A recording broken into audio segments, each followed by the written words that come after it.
नमस्कार. पै फ्रेंड्स लायब्ररीतर्फे पुस्तक आदान प्रदान हा उपक्रम आपण 2017 पासून राबवतोय.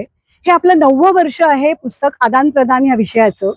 ही अतिशय अभिनव अशी संकल्पना भारतामध्ये पहिल्यांदाच आपले सर पुंडलिक पै यांनी राबवलेली आहे आणि याला उदंड प्रतिसाद पूर्ण महाराष्ट्र आणि महाराष्ट्राच्या बाहेरून सुद्धा आपल्याला कायमच मिळत असतो.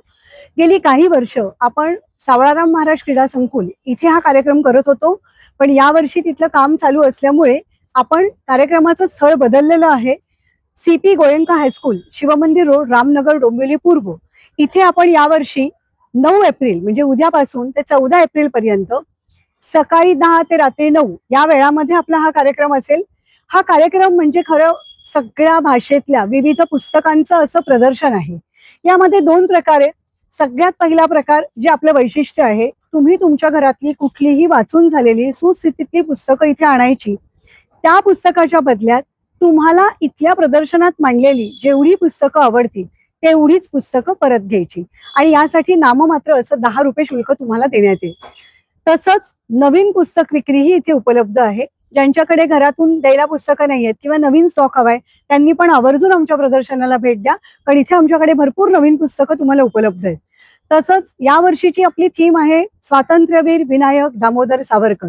आपण इथे सावरकर नगरी उभारली आहे. तुम्हाला इथे सावरकरांची जी सेल्युलर जेल होती त्याची एक छान प्रतिकृती बघायला मिळणार आहे.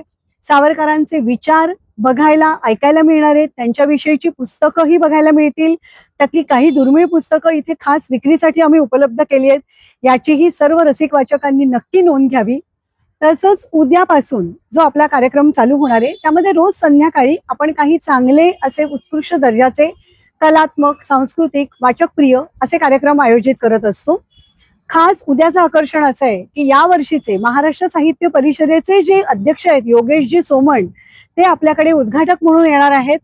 त्यांच्याबरोबर डोंबिवलीतील अनेक नामवंत मंडळी जसे आमदार, खासदार, आयुक्त, महापौर अशी अनेक मंडळी आपल्याला इथे व्यासपीठावर लाभणार आहेत. त्याचाही लाभ सगळ्यांनी जरूर घ्यावा. त्या सलगच 10 तारीख, 11 तारीख, 12 तारीख या तिन्ही दिवशी 3 वेगवेगळे कार्यक्रम आपल्याकडे आयोजित केलेले आहेत. 10 तारखेला एका उत्कृष्ट लेखकांचा सौरभ बागळे यांची मुलाखत आपल्याला बघायला मिळेल. 11 तारखेला अनादिमी अनंतमी यामध्ये सावरकरांच्या गाण्यावर केलेली नृत्य प्रस्तुती आपल्याला बघायला मिळेल. हे पण एक विशेष आकर्षण आहे. 12 तारखेला मेकिंग ऑफ दगडी भिंत, अख्ख्या महाराष्ट्राने ज्याला नावाजलं असं हौशी रंगभूमीवरील डोंबिवलीकरांसाठी आदराचं ठरलेलं पहिलं नाटक, सर्व कॅटेगरीत पहिलं आलेलं नाटक, त्याचे सर्व कलाकार आणि लेखक आपल्या भेटीला येणार आहेत. हे कार्यक्रम बघायलाही रोज संध्याकाळी तुम्ही आवर्जून इथे भेट द्या. तसंच याला कुठल्याही वयोगटाचं बंधन नाही. अगदी लहानापासून वयोवृद्धांपर्यंत सगळ्यांनी नक्की नक्की या आणि आमच्या सावरकर नगरीला भेट द्या. आम्ही सगळे तुमच्या आतुरतेने वाट पाहत आहोत. धन्यवाद.